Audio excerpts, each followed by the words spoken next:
subscribe to my channel. Today, I want to share a story from ancient Greece.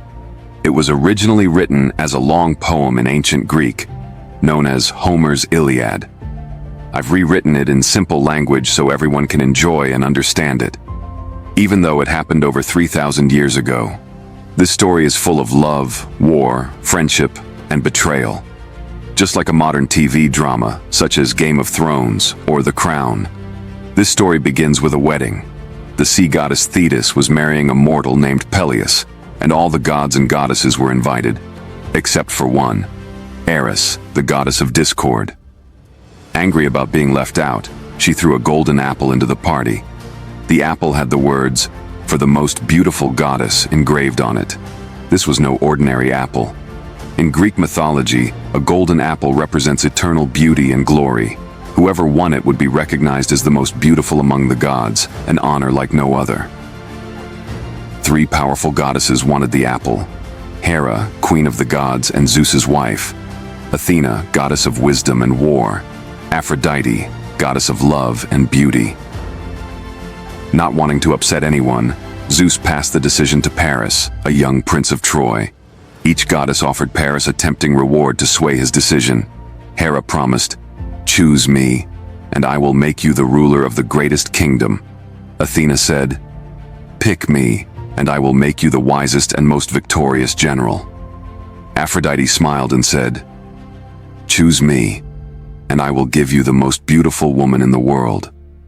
Being young and uninterested in power or strategy, Paris chose Aphrodite.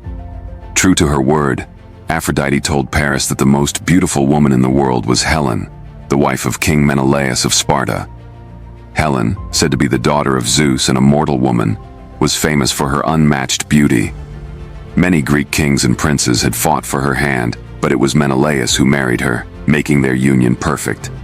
He was handsome, brave, and ruled over the powerful kingdom of Sparta. With Aphrodite's help, Paris traveled to Sparta and met Helen.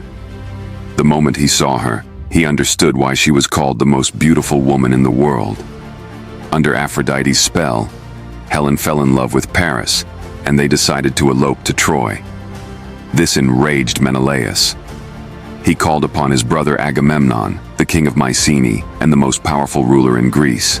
Together, they rallied kings and warriors from across Greece, gathering a fleet of over 1,000 ships. They swore to destroy Troy and bring Helen back, turning a simple dispute into a 10-year war. A massive Greek army sailed to Troy. Among them was a young and invincible warrior, Achilles.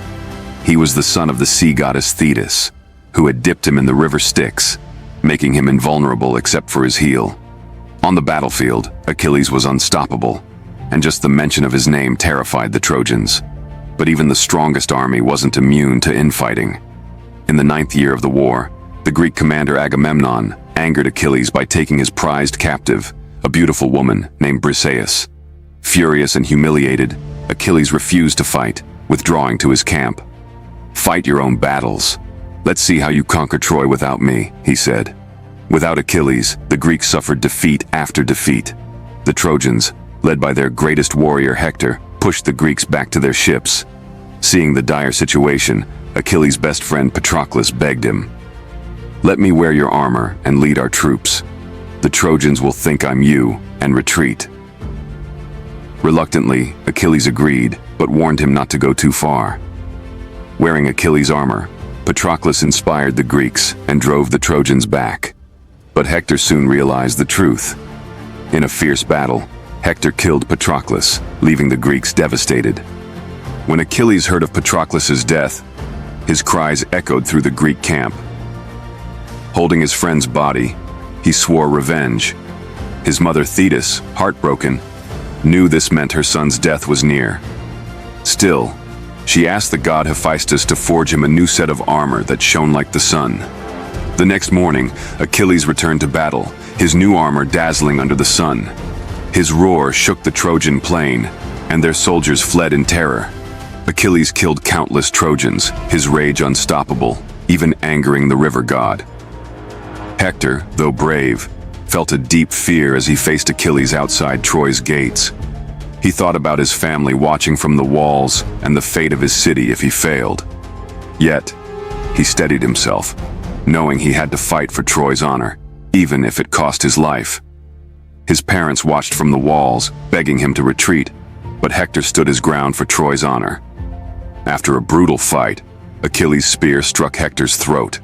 As Hector lay dying, he begged Achilles to return his body to his family. Blinded by hatred, Achilles refused. He tied Hector's body to his chariot and dragged it around Troy's walls, horrifying the watching Trojans. For 12 days, Achilles dragged Hector's body behind his chariot. Inside Troy, King Priam wept for his son.